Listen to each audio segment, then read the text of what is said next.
بسم اللہ الرحمن الرحیم ایاک نعبد و ایاک نستعین۔ ترجمہ اور لہجہ۔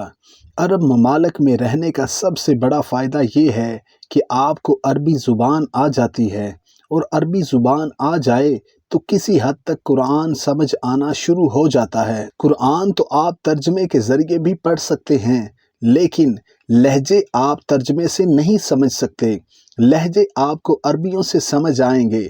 جیسا کہ میرے اسٹور میں جب کوئی بچے اپنے والدین کے ساتھ آئیں، والدین شاپنگ کر کے بل پے کر کے جانے لگیں، بچہ جو کہ مختلف شیلف کے سامنے کھڑا ہے، میں نے یہ لینا ہے، میں نے وہ لینا ہے، باپ پہلے پیار سے کہتا ہے تعال یا ولد، آ جاؤ بیٹا۔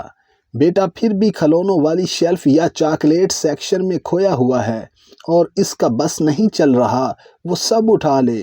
پھر باپ سختی سے کہتا ہے ہائی، دوڑ کر آؤ۔ چلو، محسوس کیا آپ نے کہ جب تھوڑا سختی سے کہنا ہو، لہجہ تھوڑا حتمی کرنا ہو تو الفاظ بدل گئے۔ تعال کی جگہ ہائی آ گیا، اور تعال کے بعد پھر گنجائش ہے، ہائی کے بعد تو گنجائش ہی نہیں۔ ہائی کے بعد انکار یا ضد کی، پھر یا تو بچہ پٹے گا یا پھر اس کا باپ اسے چھوڑ کر نکل جائے گا اور گاڑی میں بیٹھ کر انتظار کرے گا کہ آنا تو اس نے میرے پاس ہی ہے۔ اسی طرح سارا دن ہم دنیا کمانے میں لگے ہوتے ہیں، یہ لیں وہ کمائیں، یہ دیکھیں وہ دیکھیں۔ 5 بار جب حی علی الصلاح، حی علی الفلاح کی آواز کان میں پڑتی ہے تو عربی سے نابلد لوگوں کو سمجھ ہی نہیں آتی کہ یہ کون سا لہجہ اور کس قدر سختی سے بلایا جا رہا ہے، اور اس حی کی ندا کے انکار کی صورت کیا کیا نتائج بھگتنا پڑ سکتے ہیں۔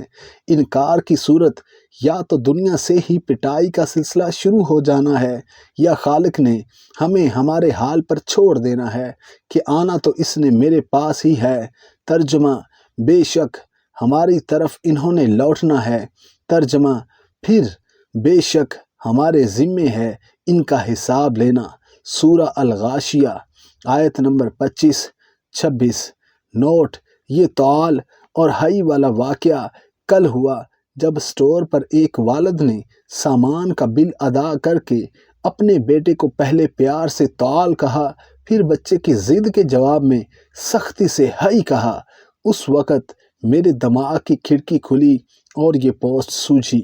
سبسکرائب ماسٹر زین اکیڈمی 2.0۔